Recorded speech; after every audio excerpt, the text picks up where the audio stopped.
Olá, Fabiano Caseca, sou o Thiago Risse, editor executivo do portal BHZ. É um prazer recebê-lo aqui na nossa rodada de entrevistas. Estamos e vamos entrevistar todos os 15 candidatos à Prefeitura de Belo Horizonte, já é uma tradição do BHZ, só que este ano um pouco diferente. A gente saiu do nosso estúdio, da nossa casa, da nossa redação, porque a gente fez questão que essa entrevista fosse presencial, por uma questão de imagem, de som, mas obviamente nada substitui essa proximidade mesmo à distância, e nenhum lugar tão seguro quanto aqui, o auditório da Faculdade Pitágoras, para a gente realizar essa entrevista sem colocar a nossa saúde, a saúde da sua equipe e da nossa equipe em risco. Muito obrigado pela sua participação. Eu que agradeço pelo espaço e cumprimento pela iniciativa. Muito obrigado.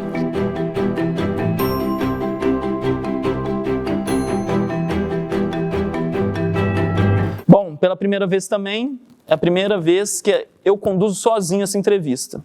Mas, obviamente, não estou sozinho. Tem toda essa equipe aqui por trás. E a pauta dessa entrevista é produzida pelos repórteres Jordane Andrade, Rafael de Oliveira e Vitor Fornes. Vai ser um bate-papo, 45 minutos aproximados, uma primeira parte propositiva, a gente faz muito questão de ouvir suas propostas, saúde, educação, das áreas principais, e depois uma mais sobre você, sobre sua candidatura, sobre as eleições. Ok. Então vamos lá, vamos começar com saúde. Saúde, apesar da gente estar no meio de uma pandemia, não sabe ainda se está no meio de uma onda, se acabou uma onda, vai enfrentar uma outra onda, os problemas continuam aqueles já históricos, de demora para a realização de exame, de consulta, e no seu plano de governo, inclusive, você promete que vai reduzir não só as consultas e os exames, como as cirurgias eletivas. Como que vai conseguir fazer isso, candidato? Saúde e educação são coisas assim, chega a ser clichê em qualquer campanha, mas agora mais ainda em função da pandemia, Olha, a Prefeitura tem um orçamento de mais de 13 bilhões por ano. É inadmissível, com um orçamento desse, uma consulta eletiva está levando 2 anos. Isso tem que acabar. Isso é competência, vontade política para fazer e vai fazer. O primeiro passo que eu dei foi antes de ser eleito. Foi trazer como vice uma médica experiente na área da saúde, uma psiquiatra e que trabalhou na área da saúde da família. Tem toda essa experiência e ela vai me ajudar a conduzir essa questão da saúde, que é prioridade na minha gestão. Mas como diminuir? Você está se candidatando à prefeitura, qual que é a ideia, lógico, agora, sem estar à frente da máquina, caso eleito, qual que são suas ideias, a ideia da sua vice para diminuir, porque é um problema histórico, não é de hoje. Mas é vontade, é encarar o problema de frente, colocar as pessoas certas no lugar certo e priorizar recursos. Saúde é tudo. Então você tem que priorizar os recursos para essa área, alocar recursos. Você não tem? Vai buscar no Estado, vai buscar na Presidência da República. Por que eu digo isso? Que sempre o prefeito precisa relacionar bem com o governo do Estado, com o presidente da República. Numa emergência dessa, se não tem um recurso, o povo não pode ficar sem o serviço. Então ele tem que ir buscar onde o recurso estiver. Por isso ele precisa saber buscar recursos, ter bom relacionamento, no mínimo institucional, com o governo do Estado e com o presidente da República. No seu plano de governo, você prevê a construção de 55 novos centros de saúde. De onde tirou esse número? Já foi feito um estudo? De onde vai sair esse dinheiro, esse recurso para obras? Sim, pelo histórico, nós chegamos à conclusão que Belo Horizonte precisa desse número de postos de saúde. Então, vamos caminhar para isso. Vamos fazer. Isso não custa tão caro, não chega a ser tão impossível face ao orçamento da Prefeitura. É, mais uma vez, a questão de competência, de prioridade, colocando as pessoas certas nos locais certos. Vai conseguir, dá para fazer, dinheiro tem. Vai ser construído pela Prefeitura, sem convênio, sem parceria? Podemos fazer parcerias. Eu, que sou da iniciativa privada, eu gosto muito de parcerias. Minha empresa tem parcerias com o Estado afora e com diversas prefeituras. Eu acho que é uma coisa muito boa e que dá um resultado muito bom para ambas as partes. Se preciso for, vamos fazer parceria com a iniciativa privada, sim. Nesse caso e em outros também. Candidato, essa pauta, essa nossa entrevista foi feita pelos repórteres que eu já citei, inclusive conversando com referências, né, com especialistas de diversas áreas. Vou reproduzir algumas perguntas, outras já estão né, no meio da pergunta. A pergunta foi construída a partir dessas entrevistas. Vamos lá, uma pergunta do presidente do CELUS, referência, né, o CELUS é o Centro de Luta pela Livre Orientação Sexual de Minas Gerais, Azilton Viana. O que o candidato propõe como medida efetiva para garantir a saúde integral da população LGBTI de Belo Horizonte? Olha, todas as classes, para mim o ser humano é um ser humano, eu não discrimino classe social. Agora, se for detectada numa determinada classe uma necessidade maior, toda atenção para aquela classe. Por que não? Não precisa discriminar a pessoa porque ele tem lá uma bandeira, uma opção. Não, vamos fazer de acordo com a necessidade, colocando quem entende do assunto para descobrir e avaliar essas necessidades, essas reais necessidades. A gente está entrevistando todos os 15 candidatos, já passaram aqui Calil, João Vitor Xavier, entre outros. Citei esses dois por quê? Foi inaugurada, revitalizado, né? A UPA Norte, durante essa pandemia, e houve muita reclamação. Os servidores foram agredidos, reclamaram de falta de estrutura, de equipamentos básicos. O Calil diz que é assim mesmo. Sempre que há uma inauguração tem um problema, né? Enfim, o paciente, o cidadão Belo Horizonte fica irritado com os servidores. E o João Vitor Xavier, por sua vez, falou que vai inaugurar ou revitalizar duas UPAs, a Nordeste e a Noroeste. Você fala de 55 centros de saúde. Prevê algo em relação às UPAs, que são unidades mais pomposas, né, com uma estrutura mais com vigor? Acho que o número de duas nas regiões é um número bastante interessante para ser discutido, né? Agora, eu não concordo de jeito nenhum quando você diz que o prefeito falou que é assim mesmo. Se o povo está revoltado é porque o atendimento não está bom. Lá na minha empresa, se eu ver uma pessoa revoltada, dificilmente ele não tem razão. Então eu vou conversar com ele e vou dar a razão para ele. Porque na minha empresa o cliente é o rei e o povo tem que ser o rei perante a prefeitura. Você tem que dar atendimento. O atendimento é um direito de saúde, é um direito constitucional do povo. Não é o povo reclamando, é porque está sendo mal atendido, está gente morrendo lá nas macas, nos corredores dos hospitais, por isso é que reclama. Se tivesse todo mundo sendo bem atendido com dignidade, não estava acontecendo isso. Não ia acontecer xingamento, não ia acontecer agressão. É porque o povo está revoltado com o que está sendo feito, por isso precisa mudar. Essa é a minha proposta. E qual é a sua proposta concreta para mudar? Vai ser construção, revitalização de alguma unidade, de quantas UPAs? E melhorar, motivar. É uma série de coisas. Você não resolve um problema dessa grandeza com a simples construção de um elefante branco lá. Você tem que saber dimensionar, a região realmente é necessária, colocar as pessoas para trabalhar, motivar essas pessoas, pagar uma coisa, se não o justo, mas muito perto do justo, se não for possível pagar o justo, motivar esses trabalhadores com salário em dia e cobrar resultado. Você consegue isso. É questão de prioridade. Você priorizar a saúde, enfrentar o problema de frente com profissionais competentes. Perfeito. Só mais uma da saúde para a gente virar a página. Sim. Deixa eu só insistir para o nosso leitor e o seu eleitor também entender. Está prevista a construção de UPA? E qual a quantidade, assim, de forma objetiva, por gentileza? O número de duas, eu acho que é um número razoável para Belo Horizonte em função das regiões. Perfeito. As grandes regiões. É um número que vai ser feito o estudo, detectou que realmente necessário, serão feitas.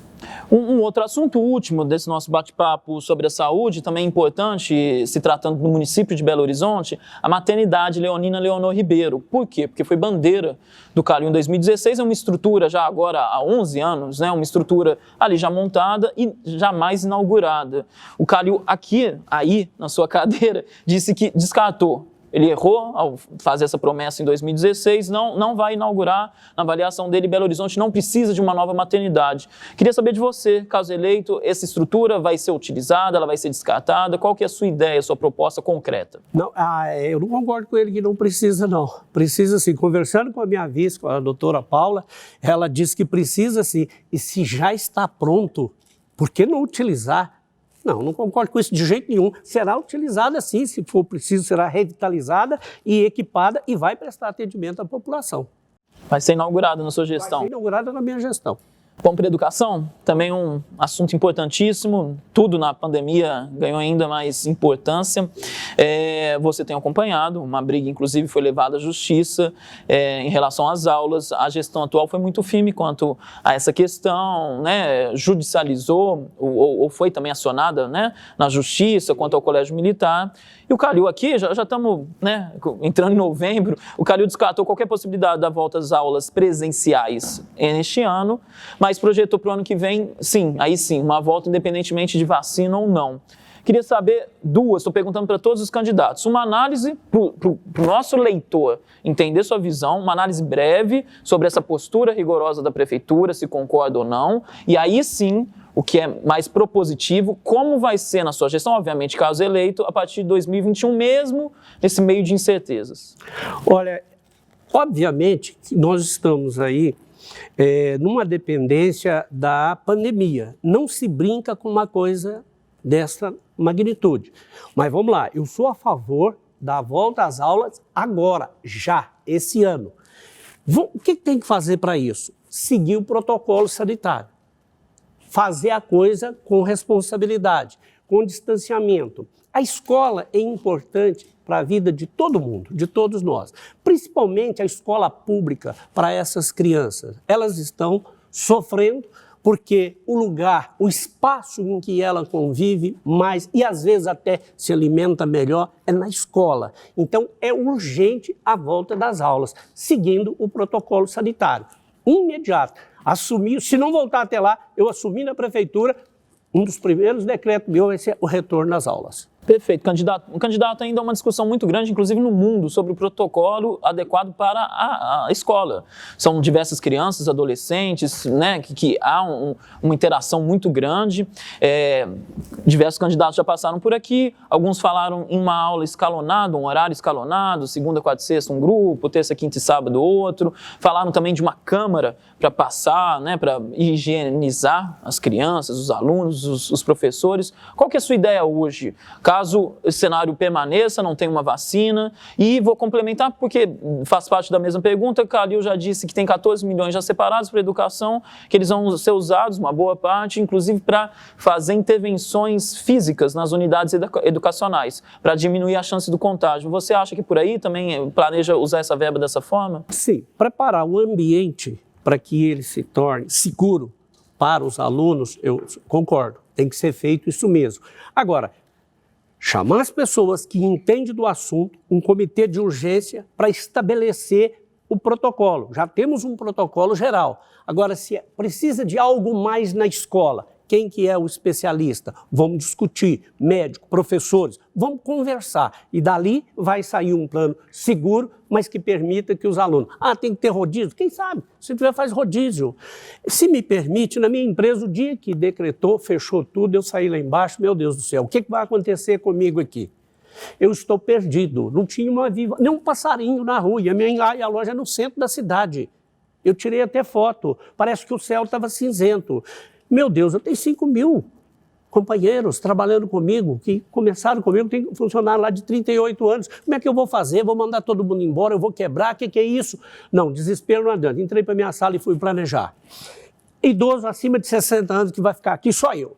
O resto todo mundo para casa. Enfermo, para casa. Lactante, gestante, para casa. E o restante nós vamos fazer o home office.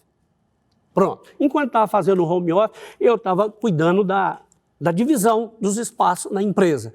Sendo com segurança, medição de temperatura, álcool gel em todas as mesas. Graças a Deus atravessamos a crise sem demitir ninguém, a empresa continuou crescendo e sem traumas. Então é questão de enfrentar a situação, querer fazer e fazer. Trabalhar com responsabilidade, mas fazer. Você não pode deixar essas crianças pobres em casa, você sabe como, que às vezes até a casa da pessoa, o ambiente dela. E outra coisa, você não perguntou, mas eu vou falar, escola em tempo integral, para que os pais possam trabalhar os dois fora. A escola era o meio em tempo integral, foi reduzida, então nós precisamos de escola um mês funcionando em tempo integral, para que a mãe possa trabalhar fora. Perfeito, candidato. E fique à vontade, a gente vai passar pelas principais áreas, é lógico que são perguntas direcionadas para não ficar muito no ar, mas fique à vontade, é sua oportunidade para falar com o seu eleitor e com o nosso leitor sobre suas propostas, tá ok? Bom, na área da educação, quando esse governo assumiu, Belo Horizonte tinha 130 UMEIs prontas e uma em construção. Hoje, Belo Horizonte tem 131, ele só terminou o UMEI. Belo Horizonte precisa de mais UMEIs, tem uma necessidade. Mas é preciso que essas UMEIs funcionem horário integral, para que os pais possam deixar as crianças em segurança, com alimentação e trabalhar fora, para aumentar a sua renda. Isso é uma proposta nossa que vamos fazer. Construir mais UMEIs. Quantas? Olha, vamos avaliar, mas no mínimo 50. No mínimo 50? Precisa de 50. Em Belo Horizonte precisa de mais 50 UMEIs. É possível, é tranquilo, não tem problema não. Tem dinheiro, o orçamento é bom. E gastou pouco, não teve obra, cadê a obra? Então o dinheiro tem na prefeitura. Esse governo recebeu a prefeitura com dinheiro. Ao contrário que ele divulgou, ele recebeu a prefeitura com dinheiro. Então, fazer mais umas 50 um mês e fazê-las funcionar no horário integral. Isso vai ser muito bom para a população, obviamente, para a população mais carente. Ainda sobre educação, é um tema recorrente, o IDEB caiu, né? Depois de alguns anos crescendo. Tomou bomba, né? Depois de muitos anos tomamos bomba. Belo Horizonte tomou bomba. Qual que é a sua proposta? Passa pela valorização do professor, passa por uma mudança na metodologia? Qual que é a sua proposta para retomar um crescimento no IDEB? A valorização do professor, do profissional, a motivação dessas pessoas. Eu não sei se tivemos um bom tempo aí sem grandes movimentações de classe trabalhadora, mas os professores municipais sempre batendo, sempre reivindicando. Por que isso? É porque se tivesse bem, não estava fazendo essas reivindicações, manifestação na porta da prefeitura. Aí quando você vai ver o detalhe, eles vêm lá com uma ideia de um valor lá, mas você não acaba atingindo aquilo. Então é preciso chamar essa pessoa, conversar com a classe organizada deles e ver, pagar um salário que realmente atenda a expectativa.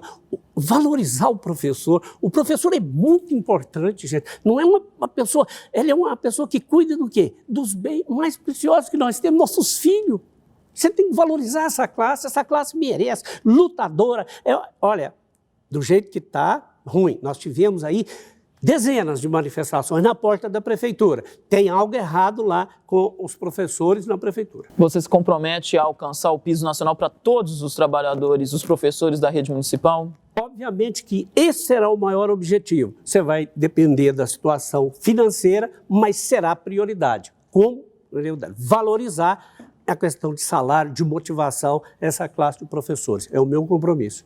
É uma prioridade, mas não uma promessa. Não dá é uma promessa porque você depende de caixa. E eu, como empresário, como gestor, eu preciso ser responsável. Eu não posso sair prometendo mundos e fundos para depois acontecer o que acontece sempre. Não, a prioridade será essa. Nós temos um piso, então o nosso foco, a nossa meta, o nosso objetivo é alcançar o piso. Se tiver recurso, vamos fazer imediato. Transporte. Já andou de ônibus, candidato? Muitas vezes, né? Que horror, né? Qual que é a sua avaliação aí durante a pandemia dos ônibus lotados? Nossa senhora, é uma incoerência tão grande. Você tem distanciamento aqui, nos restaurantes agora que estão funcionando, um rigor, né? No ônibus, os trabalhadores, as pessoas, o Belo Horizontino, está viajando igual sardinha na lata. Agora, lá você fica quase que beijando o outro dentro do ônibus. Aí você chega na rua, tem uns distanciamentos. Gente, que incoerência é grande. Mas por quê? Porque a verdade crua e nua é que as empresas de ônibus não respeitam o prefeito, não respeitam a prefeitura. Isso tem que mudar. Trocador tem que voltar. Até porque na planilha de recebimento das empresas já está incluso o valor dos trocadores.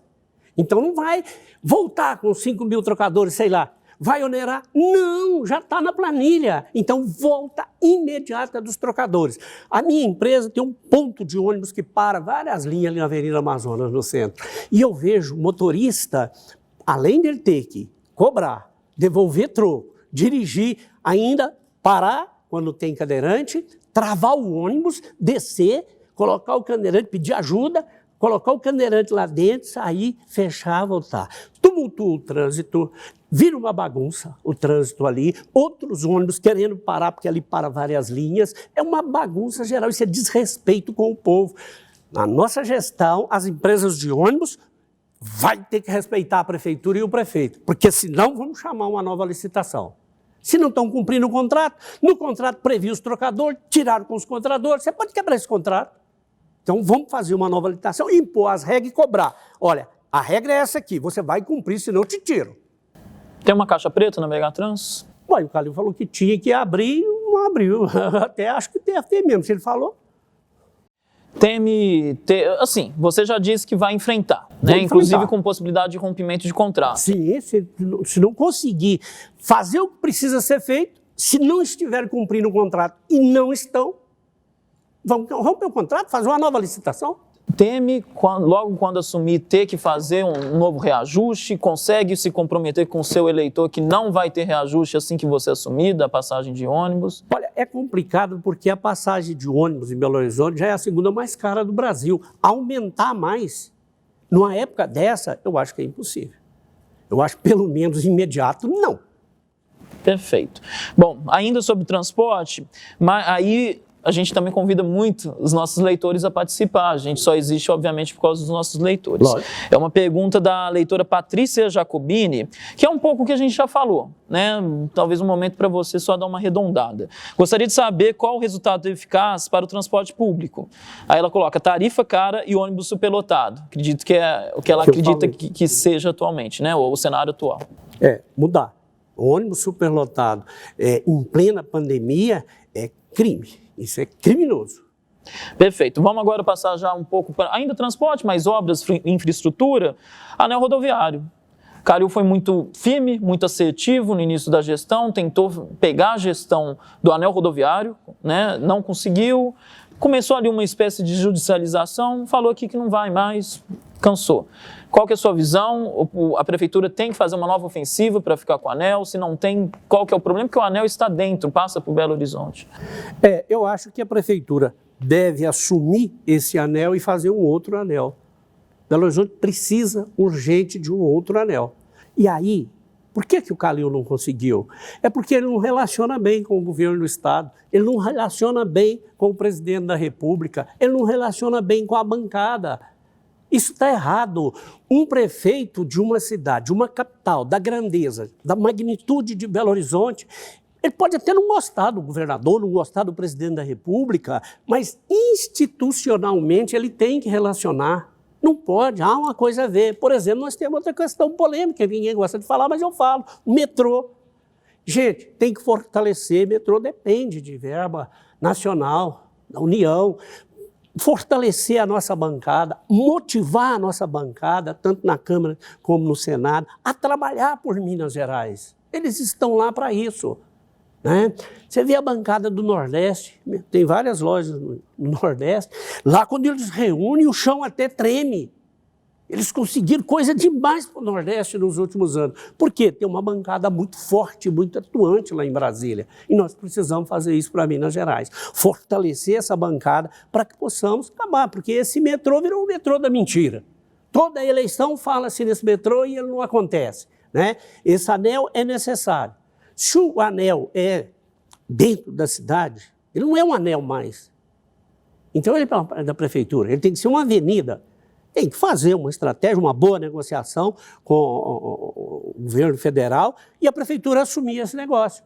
E fazer um outro anel. Tem um projeto aí, passando por Betim, saindo não sei por onde. Ele é extremamente necessário tirar esse trânsito pesadíssimo que passa pelo anel atual mais para fora. A cidade cresceu, tem que entender isso. Os modais, você falou do metrô, vai lutar pelo metrô, pelo que eu entendi, monotrilho, VLT, tem algo mais que isso você já propõe, né? Fez um estudo do plano de governo, de um possível plano de governo? Tudo que favorecer a população, principalmente essa população, os trabalhadores mais carentes, porque a classe... Né? A B, ela quer trânsito livre, né? Para ela andar correndo para as ruas fora, né? Sinal sincronizado, ok, vamos, se está ruim o sinal, vamos sincronizar melhor. Se tiver fazer umas obras também, uns viadutos, uma coisa, vamos fazer também. Eu vou olhar para a cidade como um todo. Não haverá discriminação de classe, de raça, de pessoas, de sexo, não vai ter isso. Eu vou administrar a cidade para os belo-horizontinos, mas mais além ainda. Eu vi aí o Calil fechando Belo Horizonte para a cidade do interior na época da pandemia. Olha que absurdo, que contrassenso. Belo Horizonte é capital. Ela não é uma cidade comum. Ela é a capital de todos os mineiros. Você não pode fazer um negócio desse. Você pode relacionar melhor com os municípios vizinhos, fazer coisas. Nós temos problema da Lagoa da Pampulha, que nós dependemos muito de uma relação com contagem, que muitos escola que irriga a lagoa vem de contagem. É preciso relacionar bem com essas pessoas. O político não dá para ele ficar de birrinha, ele tem que sentar, conversar, discutir, avaliar, sentar de novo, insistir para que você possa realmente fazer aquilo que deve ser feito por um prefeito, por um gestor público, atender o povo. Aplicativo de transporte, Uber, 99 e afins, passou um projeto na Câmara, mas falta ainda trechos importantes serem regulamentados. Qual que é a sua visão como prefeito? Regulamentar presta um grande serviço à cidade, é uma coisa do mundo inteiro, você deve viajar também, eu viajo, todo mundo inteiro tem, raríssima cidade hoje que não tem um serviço de aplicativo, então tem que ter, ser valorizado, disciplinado, ser duro, com exigências de segurança, essas coisas, mas tem que ter sim. Mas taxar, teve candidato aqui que falou a cada 1 quilômetro, 15 centavos aí para a prefeitura. Qual que é a sua ideia? Não pensei nisso ainda não, acho que a princípio não. Perfeito. Bom, vamos ali uma área econômica, comércio, também muito atingido, né, pela pandemia. Vou reproduzir mais uma pergunta de um especialista, agora do professor de administração econômica, Leandro Silva. Durante a pandemia, muito se criticou, as empresas deveriam permanecer abertas, mesmo com atendimento a clientes de forma presencial. Várias empresas tiveram que ficar cerca de 5 meses sem receita, mantendo as operações. Muitos empresários estão à beira da falência e, se fecharem as portas, haverá um aumento de desempregados e certamente a economia local será afetada. Quais soluções podem ser dadas de forma que o comércio, o varejo e os prestadores de serviços não sejam tão afetados economicamente? Em verdade, houve uma má gestão na crise em relação a esse assunto. O Calil quebrou milhares de empresários, comerciantes, prestadores de serviço e deixou dezenas de milhares de trabalhadores desempregados. Meu primeiro ato, talvez esse seja o primeiro, sim, é chamar esse pessoal, organizarmos e trazer de volta. Você faz isso com o quê? Primeiro, motivação, levantando a cabeça. A pessoa que tem um comércio de 40 anos, quebrou, ele está desmotivado, precisa conversar com essa pessoa, precisa estender a mão para ele. Estender a mão para quem está lá em cima é muito fácil. Agora, estender a mão para quem está no chão é que é difícil. Precisamos fazer isso com essa gente. Renúncia fiscal, viabilizar crédito para essas pessoas, fazer com que... você vai abrir mão de receita? Não, quem falou isso? Não está recebendo, já quebrou as empresas. Então, você vai ficar um período de isenção de pagamentos de impostos, ajudar a auxiliar crédito com custo mais baixo, um cadastro mais leve para que essas pessoas voltem. Não só os empresários, os trabalhadores precisam dessas empresas, mas a população precisa dessas empresas.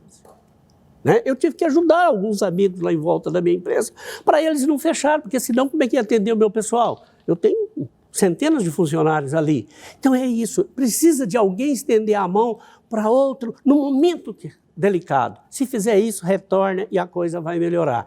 Administrou mal, tinha que ter aumentado a estrutura da saúde, de leito específico, de respiradores, de UTIs, para que você pudesse ter flexibilizado o comércio, que fizesse rodízio e sentar com o especialista e ver o que poderia fazer. Hoje você abre, amanhã você fecha, o outro abre, mas não quebrar essas pessoas. Não é função do prefeito sair quebrando todo mundo por aí. Então, volta imediata desses empresários e desses trabalhadores. No dia 2, depois da posse. Perfeito. Segurança. A Guarda deve continuar sendo armada? Qual que é a sua visão em relação à função da Guarda Civil Municipal? Olha, eu não gosto de arma, não uso arma, né? Sou contra usar arma. Agora, a Guarda tem que ter arma. Guarda tem que ter arma, no meu ponto de vista. E tem que ser ampliada. Tivemos um concurso aí, parece que não chamou ninguém. Então, se fez o concurso, tem uma necessidade, e tem mesmo. Então, vamos aumentar o efetivo da Guarda Municipal. Mas quero ir um pouco além. Tem uma coisa que deu certo demais em Belo Horizonte, não é só em Belo Horizonte, em toda a cidade que tem. Essas bases comunitárias da Polícia Militar.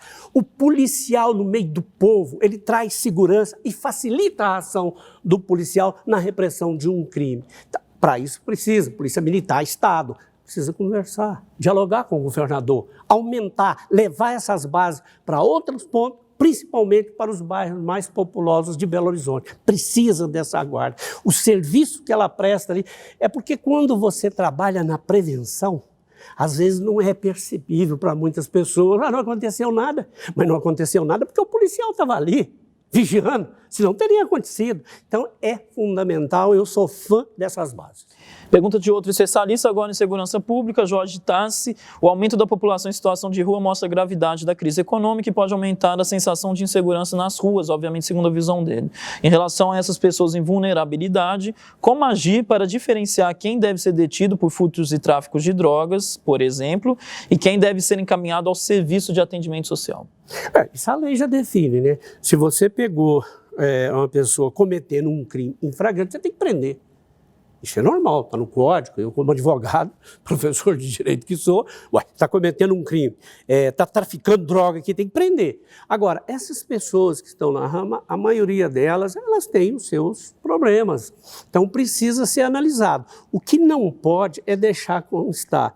E eu achei, assim, um absurdo, viu? Ali no complexo viário, ali do viaduto da Lagoinha ali, tinha um espaço ocupado por essas pessoas lá debaixo do viaduto, foram lá e botaram umas pedras pontudas para as pessoas não ocupar aquele espaço numa plena pandemia. Não, gente, vamos chamar as pessoas, botar especialista para conversar, mas a base é a moradia decente para essas pessoas. Se você fizer moradia decente, às vezes tem uma restrição de ir para os abrigos, porque lá tem regra, tem norma e tem que ter, aí ele não quer ir. Mas se você der uma casinha para ele boa, limpinha, aciadinha, a maioria, eu tenho certeza que vai. Então é enfrentar a situação, pega profissionais especialistas, psiquiatra, psicólogo, vamos ver aqui, estudar o problema e ação imediata. Gente, não são bichos, são seres humanos jogados na rua. Nós tínhamos o quê? 3 mil? Já tem gente falando em 15 mil moradores em situação de rua. O que é isso? Isso é um absurdo. Tem que atacar isso aí. E dá para fazer. Só para complementar, uma outra especialista, Maria Cristina Bóvila, representante da Pastoral da Rua, talvez com uma outra visão, ela pergunta, fala que é ilegal, né, retirar os pertences de moradores em situação de rua, e ela diz que a prefeitura continua fazendo isso. Você, qual que é a sua visão caso seja eleito?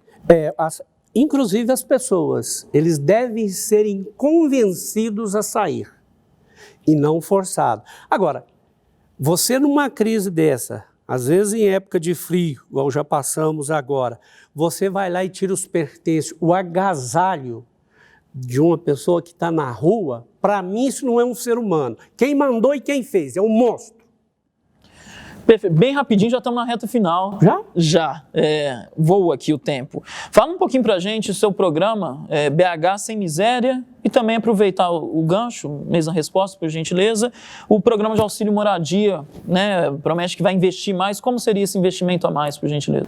Olha, logicamente por meio de especialista, mas você consegue, a prefeitura tem terreno para isso, você consegue construir algo simples, mas funcional. E você tem aonde buscar recursos. Você não precisa fazer só com o recurso da prefeitura. Você tem programas de governo que você pode buscar, tem recursos para moradia sim. Então, se você fazer moradia decente para essa população mais carente, não quer dizer que você vai sair doando casa para todo mundo, porque todo mundo vai querer. Mas você vai fazer um estudo, uma análise, identificar a pessoa se realmente ela necessita e se merece, e aí você tem que trabalhar para isso. É para isso que existe o gestor público. Eu não vou cobrar isso do empresário, porque isso não é o papel dele. Mas do gestor público ele tem que fazer isso. Botar gente que entende do assunto, ou seja, pessoa certa, no lugar certo, cobrar resultado e se não deu certo, substitui. tem que fazer isso. Enfrentar essa questão não é tão difícil. Se você tem o terreno, você compra por atacado, é vontade política de fazer, dá para fazer. Perfeito, essas moradias seriam construídas pela prefeitura. Construída pela prefeitura, uma venda a longo prazo com prestação baixinha, só para não caracterizar outras coisas. Fazer uma coisa assim que realmente atendesse essa classe. E a reativação do programa BH Sem Miséria? Qual a ideia, por gentileza? Olha, é preciso também ver o porquê ele foi, né, desativado e, se for o caso, eu sei que ele prestou serviço, eu sei que ele foi importante. Agora, por que fecharam? Por que desativaram? Vamos analisar, se for o caso, vamos voltar. Com pessoa, eu gosto de trabalhar com profissionais. Desculpa eu falar, mas minha empresa tem 280 lojas em todos os estados brasileiros. Em cada uma delas eu tenho um gestor competente. E quando ele falha, imediato para a rua. Você tem que botar a pessoa para fazer o trabalho. Ele sabe fazer o negócio dele lá, eu sei fazer o meu aqui. Na prefeitura, a mesma coisa. Vamos fazer, se for preciso constituir um comitê, que seja mínimo, vamos discutir. É necessário? Faz falta? Vamos colocar. Fabiano Caseca, você disputa a prefeitura a partir de 2021 com outros 14 candidatos. Nunca houve uma disputa tão acirrada, ao menos no número de candidatos. Mesmo assim, doou 20 mil para um concorrente. Explica isso para a gente. Explico. Antes dele, esse é o único inimigo que eu tinha lá, eu moro aqui há 47 anos, em Itapecerica, que ficou meu inimigo porque eu advoguei contra ele, eu era advogado, e ficou meu inimigo, parente, amigo, tudo da região lá, passando por uma dificuldade, eu doei dinheiro para ele. Os meus amigos brincaram, Fabiano, nós vamos te internar, você doou dinheiro para o inimigo? Qual a sua explicação? Eu falo, ajudar o amigo é fácil. Agora, o inimigo que está no fundo do poço, está no chão, doei para ele o dinheiro com todo prazer. O Cabo, meu amigo, o Cabo Xavier, chegou desesperado lá na minha empresa. Fabiano, se eu não conseguir 20 mil reais, eu estou. Você quer emprestado, eu não tenho condição de pagar. Eu falei assim, então eu dou o dinheiro para você. Doei o dinheiro para ele, legal, transparente. Que problema tem isso? Ai, meu concorrente, meu Deus do céu. Olha, deixa eu falar para você, é preciso me entender, tá? Eu faço contratos para os concorrentes meus nas empresas, eu dou palestra para eles, eu dou treinamento para eles. Eu não tenho esse negócio comigo. Eu sou uma pessoa de grupo, eu trabalho com grupo. O cara precisou de uma força lá, eu fui salvar a pessoa. O que tem? Eu não fiz nada proibido, eu doei o meu dinheiro dentro da lei, na conta da campanha. Qual o problema disso aí? Mas as pessoas realmente assustam e eu entendo, não é muito comum, né? Então chama atenção, quer dizer... Você não teme passar uma imagem que não está ligando muito para a disputa, para ser prefeito? Não, de jeito nenhum. É que numa situação dessa, você não tem como não socorrer uma pessoa. Não vamos falar nem de política, nem de candidato. A pessoa, no desespero que ele estava por causa do dinheiro, e eu pude ajudar, eu posso ajudar, graças a Deus, eu ajudei. Vamos falar um pouco sobre sua briga interna, né? Já tem uma briga super difícil com outros concorrentes, inclusive um que você fez a doação, enfrenta também uma briga interna, né? Você chegou a afirmar que estava abandonado na disputa eleitoral. Está. E queria que falasse um pouquinho, obviamente de forma objetiva, que a gente está na reta final, ainda tem bastante assunto para a gente falar, mas como continua nessa disputa sem um apoio interno? Olha, uma coisa mais absurda que eu tenho, né? Porque, de repente, o meu partido que me convidou para eu ser candidato, falou que eu reunia as qualidades, não sei o quê, de repente aparece, faz parceria com outros e aí quer me tirar do páreo. O mais absurdo, o dinheiro que foi prometido não deu, quer dizer, não recebi nada, também não pedi dinheiro para ninguém, estou fazendo com recurso próprio. E não mandam um ato covarde, não manda o meu plano de mídia para a campanha na TV. Quer dizer, uma perseguição que está protegendo alguém. Eu imagino que isso é para não deixar eu ir para o segundo turno, porque se eu for para o segundo turno eu ganho. Então não querem deixar de jeito nenhum eu ir para o segundo turno. Então está inviabilizando o meu partido, do qual eu fui candidato em 2018 a deputado, estou na suplência e agora na primeira suplência, o meu partido que me convidou, não fui lá por causa de ser candidato, Você precisa, o partido precisa de você, porque se ele não botar candidato, ele vai se perdendo no tempo, e você reúne todas as qualidades para ser prefeito de Belo Horizonte. Eu aceitei e depois mudaram e não sei. Quem sabe entrevistasse essas pessoas para eles virem aqui explicar, né? Por quê? Qual que é o defeito do Fabiano? Porque eu até agora eles não falaram e eu, graças a Deus, sou ficha limpa. Não devo nada a ninguém. Tenho competência. Minha história de um garoto que saiu da roça, semi-alfabetizado e construiu um pouquinho que eu construí, me credencia a dizer isso aqui. Eu tenho competência, eu sou honesto, ficha limpinha. Minha empresa é fiscalizada pelo órgão mais respeitado desse Brasil, que é o Banco Central do Brasil, sem nenhuma mancha. Eu não sei por quê. Vale a pena, candidato? Um empresário de sucesso, cerca de 1 milhão, não é isso? 900 mil que você doou para si próprio, para sua candidatura. Vale a pena, com menos de 1% nas intenções de voto, vale a pena enfrentar todo isso? Vale muito a pena. O Brasil precisa de pessoas com coragem, honesto, competente e bem intencionado. Eu quero ir para a política, unir aos bons, porque ainda tem gente boa, estão acuados, mas tem. Porque política você não faz nada sozinho. Trabalhar muito no combate a esse câncer que nós temos, que é a corrupção, e trabalhar na geração de emprego e renda para o povo, que modesta parte eu sei fazer. Eu tenho 5 mil trabalhadores, a maioria esmagadora, 90% formado dentro da minha empresa. Esse é um sonho que eu tenho. Minha empresa está muito bem, minhas empresas, tem outras empresas, meus filhos já estão assumindo o comando da empresa e agora eu quero trabalhar para o país, para o povo. E eu não vou desistir não, vou dar trabalho. Eu vou chegar lá. Nada na minha vida foi fácil. Tudo para mim foi difícil. Agora eles não sabem que desafiam o combustível da minha vida. Para o nosso leitor te conhecer um pouquinho melhor, aproveitar um gancho seu, cita uns 3 políticos de sucesso não, bons, que você diz que estão acuados, mas são bons. Olha, eu estou fazendo uma análise num político que eu não apoiei, jantei com ele em 2018, na minha campanha, porque eu fiz 3 perguntas para ele, não gostei. Polêmico, né? Muito polêmico, mas não vi ainda corrupção. Colocou uma equipe boa. Eu acho que o Bolsonaro pode chegar lá e fazer algo diferente para esse país, eu acho. Vamos lá, ainda sobre essa disputa interna. Marcelo Aro falou ao BHZ que você não tem habilidade, não tem competência para resolver um impasse no próprio partido. Jamais será nosso prefeito, não tem voto nem para ser vereador, quanto mais para prefeito. Perdeu tudo que disputou na vida e vai perder mais uma vez. Muito forte. Como você responde a esse ataque do Marcelo Aro, deputado federal? Característica de canalha, né, que fala um negócio desse. Ele não respeita a minha história, ele não conhece a minha história. Senhor Marcelo Aro, eu sou um garoto que saí da roça com 16 anos de idade, semi-alfabetizado. Eu construí com honestidade, sem roubar, sem trapacear, uma empresa dessa grandeza, uma outra empresa que é a Casa Rio, que você conhece muito bem, e outras empresas mais. Então, respeite a minha história. Eu não quero que você me respeite, não. Você não sabe o que é isso. Mas respeite a minha história, respeite o que eu construí. Depois você fala comigo. E rapidamente, candidato, que acordo foi esse que você fez com ele? Ofereceu uma chapa com 62 candidatos a vereador?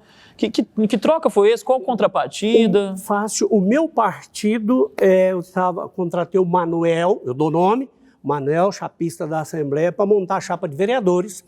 Eles iniciar o trabalho, de repente sumiu todo mundo e falou, Fabiano, porque nós fizemos um acordo com o Marcelo Aro e ele vai trazer a chapa dele pronta para o próximo. Mas como assim? Eu vice-presidente estadual, vice-presidente municipal e fui vendido? Mas o que é isso? Está difícil esse negócio aqui. Não, mas Fabiano, conversa com ele quer conversar com você. Conversei com ele, falou, Fabiano, o que eu prometi foi esse aqui, ó, material de trabalho, isso aqui, contratar umas pessoas aqui. Ok, eu aceito a chapa. Vou ter dificuldade, porque é uma chapa que vem de fora, mas ok, eu aceito. Paguei tudo. Inclusive, paguei os vídeos. Foi feito 50 mil, vou dar nome, 50 mil reais na produtora dele e eles não me entregaram. Vai pagar por isso. Vai pagar por isso. Vai pagar por isso. Não entregou para mim o material. Eu tive que fazer outra. Paguei para ele tudo, todos os compromissos. Depois ele trouxe o PTC. Nas mesmas condições, você quer fazer uma coligação? Quero. PTC. No dia que ele foi lá negociar com o PTC, o cara pediu ele mais coisas para a campanha e ele deu. E eu falei, não vou deixar você passar vergonha, não vou deixar você pagar, não. Eu assumi, paguei tudo em dia, não devo nada para ele, não devo para ninguém. Será que ele está a serviço de algum candidato aí a prefeito e não quer deixar eu ir lá? Uma pergunta. Você está protegendo quem, senhor deputado? Candidato, estamos estourando já, que voa mesmo. O Zema foi uma surpresa em 2018, né? Ele próprio não esperava, né, esse arranque final, e ele sentiu muita dificuldade, né, na gestão, principalmente no início, né, a questão ali de relacionamento com a Assembleia. Você não teme o mesmo, caso consiga também uma arrancada aí magnífica, não teme dar de cara um empresário de sucesso, mas que não tem uma trajetória na vida pública. E aí, nesse mesmo sentido, Belo Horizonte tem mais de 2,5 milhões de habitantes. Apesar de sua empresa, das suas empresas serem muito grandes, é muito mais do que isso. Não te assusta? Não me assusta de jeito nenhum. A questão do Zema, que é um grande governador, um sujeito honesto, competente, construiu um império. Agora, ele pegou um estado também, uma situação muito complicada, né? E a relação dele política é um sujeito, um presidente de empresa, ele teve que aprender. Mas eu acho que ele já aprendeu, tá? Ele já está dialogando melhor com a Assembleia, os rumores que eu estou vendo lá. Eu não tenho esse problema. Eu vou pegar toda a minha experiência de trabalhar em equipe. Porque eu sou operacional, eu sou o dono da empresa, mas eu pego no chifre dos bois. Eu trabalho, eu advogo, administro, dou palestra, dou treinamento de uma empresa fiscalizada pelo poder público com o rigor do Banco Central, regulada, fiscalizada, e vou levar para a prefeitura. Toda essa experiência vai ser uma coisa diferente. Vou fazer da prefeitura, que estou falando agora para o meu eleitor, um modelo de gestão. Me dê essa oportunidade e me cobre depois. Para finalizar, algo curioso. Sua história de vida foi contada pelo Acadêmicos de Venda Nova, no Carnaval de BH. Sim. Explica um pouco isso, é uma paixão sua? Você que pediu para ser contado, você foi convidado? Explica, obviamente, rapidamente, por gentileza, que a gente já está estourando, já estourou. Eu adoro Carnaval. É uma festa que eu gosto, é Carnaval. Já tive a oportunidade de desfilar pela Beija-Flor no Rio de Janeiro. Um sonho que eu realizei na minha vida, eu e minha atual esposa, nós desfilamos lá pela coisa. De repente chegam as pessoas e falam, você vai ser homenageado pela Acadêmica de Venda Nova. Olha, eu sou muito simples, muito tímido, eu tenho dificuldade de chorar. Confesso que eu chorei. Tive que fugir para o banheiro estava do meu lado lá, porque eu tenho vergonha de chorar em público, infelizmente, é um problema que eu tenho. Tenho mais de tanta emoção. E que maravilha a avenida.